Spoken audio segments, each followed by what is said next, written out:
Hello, dear viewer, and welcome to another episode of the Catholic League Forum. I'm Director of Communications at the Catholic League, Mike McDonald, and joining me today is President and CEO of the Catholic League, Bill Donahue. Bill, we had another very busy week here, so let's just jump right into this. Now, part of our regular scheduling program that our dear viewers got used to is we look at a lot of these searing attacks on religious liberty, religious biases out there in the world.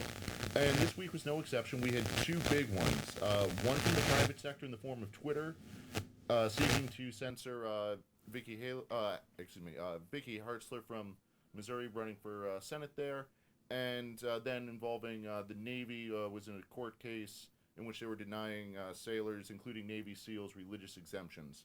Could you talk us through some of these important issues that we're facing today? Right, and as you point out, Mike, these are big institutions. Right. Twitter, I mean, is enormous, and the United States Navy.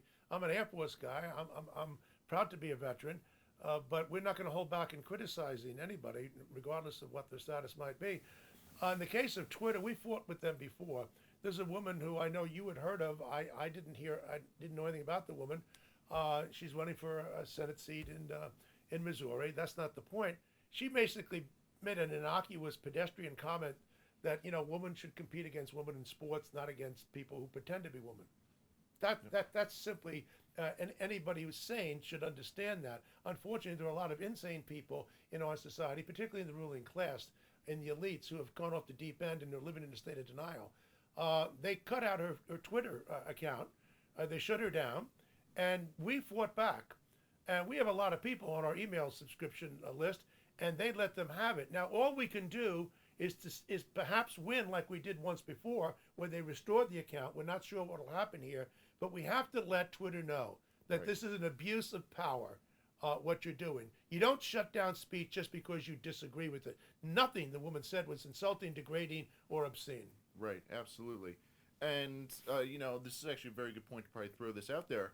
Dear viewer, do check out our website, CatholicLeague.org, because not only there can you find a way to sign up, as Bill was saying, for our email list, so you can get these alerts right away and not just watch it at the end of the week, but we also do have contact information on this story in particular, so you can hold Twitter accountable for just this obscene attack on a biblical fact, a scientific fact, so please consider that. But then switching gears real quick to the Navy, you made a very good point, bigger point in there, again, about the elites caving. Could you tell us a little bit about what you're seeing there? Yeah, everybody knows that people have requested exemptions for COVID for different reasons. Some of them are bogus, I'm sure. Some of them are true, but you have to weigh them one by one.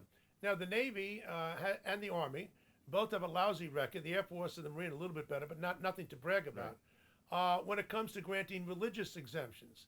Now, the Navy says we can't have these exemptions because we have to be combat ready. Well, I want to be combat ready too, but the fact of the matter is you've given exemptions for medical reasons, hundreds of them in the Navy, Right.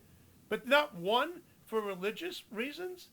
And on top of that, we have a Religious Freedom Restoration Act, Yep. which gives priority to religion.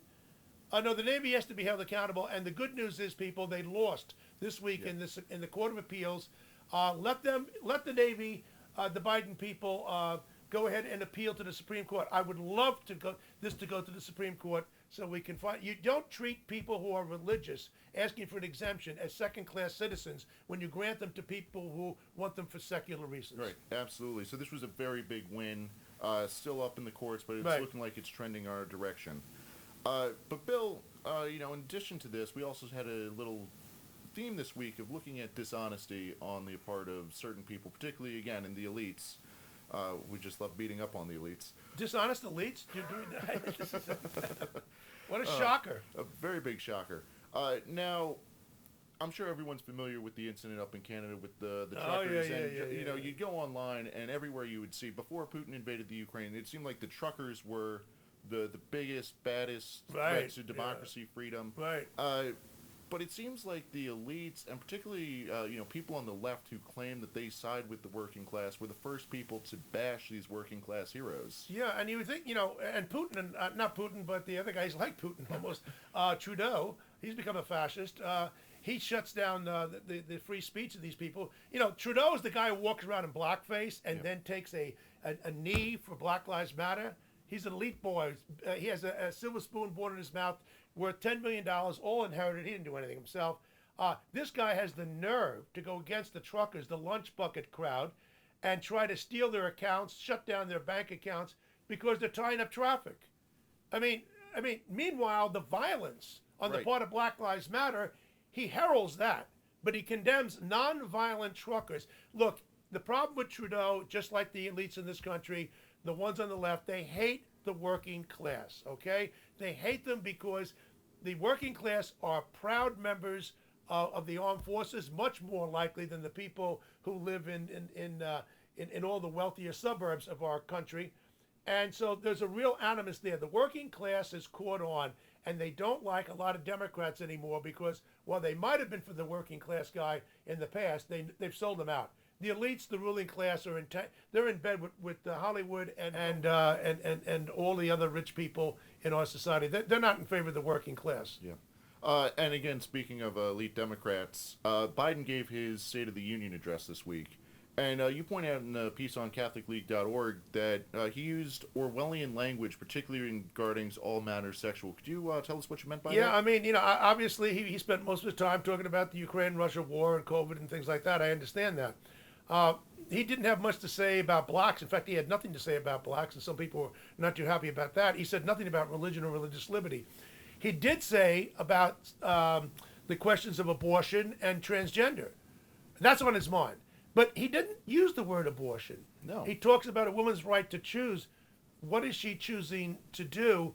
Why do you call it health care? Why do you talk about we stand for maternal health care for all Americans? Now, most people say, what's wrong with that? You have to understand, it's in his head because they tell him what to say. He doesn't do thinking on his own. That should be obvious to anybody. It's empirically obvious.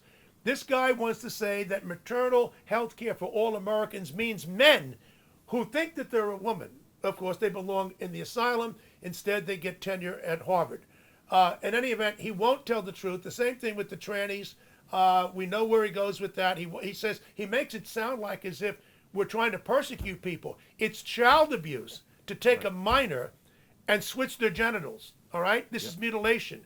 It's mutilation physically and psychologically. And for the President of the United States, a, quote, devout Catholic, to take the side of people who are against nature and nature's God is enough to make me reach for the vomit bag. Absolutely. And Bill, one last quick topic to wrap up with here. Not only are you an Air Force veteran, but you've been a veteran of fighting for the St. Patrick's Day parades. Yes, and I have my St. Patrick's Day tie on today, a little early. A little early. I got my Lent tie on, but all right, that's good. We're keeping the season. Now, a lot of people outside of New York, I didn't realize this until I moved up to New York to work here. St. Patrick's Day parades is really more like a St. Patrick's Day month up here. And so Staten Island, the last good St. Patrick's Day parade left in the 5 boroughs of New York, is having their parade this weekend, and they're going to be happening all this month. Why are they right, and can you tell us why you're so valiantly defending them? Yeah, I mean, the Staten Island St. Patrick's Day parade, Kathy Gorman, who runs it, they're being true to principle. Let's get rid of the myth. No person has been denied the right to march in any St. Patrick's Day parade in New York or any other place because they're homosexual. It has never happened. Never. I marched with my own group, and I never asked people what you do in bed and with whom. None of my business. However, if you come into a parade which has a singular purpose, to herald St. Patrick, and you want to turn it into your own cause, it could be a good cause, like the pro-life cause, but I don't care what cause it is, vegetarianism, whatever it is. You can have your own Vegetarian Day parade. There is a gay pride parade, fine. But you don't come in and crash our parade under your own banner saying, look at us. That was my objection in New York without going through all of it. That's why I pulled our contingency, because I was lied to. And in any event, in Staten Island, they are having the parade March 6th. And yes, homosexuals can march, but they can't march under their own banner any more than pro-life people can. If you really believe in diversity, then you have to believe in exclusion. You can't have everybody come in to a parade. As I said on the radio, Mike, I said, you don't have Palestinian terrorists marching in the Salute to Israel parade. No. You don't have, if you want to have a carnivorous parade, you don't invite the vegetarians in under their own banner. I mean, this is just common sense. But it's always the gays wanting to crash a Catholic parade. People need to understand that. Kudos to the people in Staten Island for sticking to their guns, and shame on the other boroughs in New York for caving in, not to legal pressure. We won in the courts, 8-0 in the Supreme Court back in the 1990s. It's freedom of assembly. Right. It's freedom of association.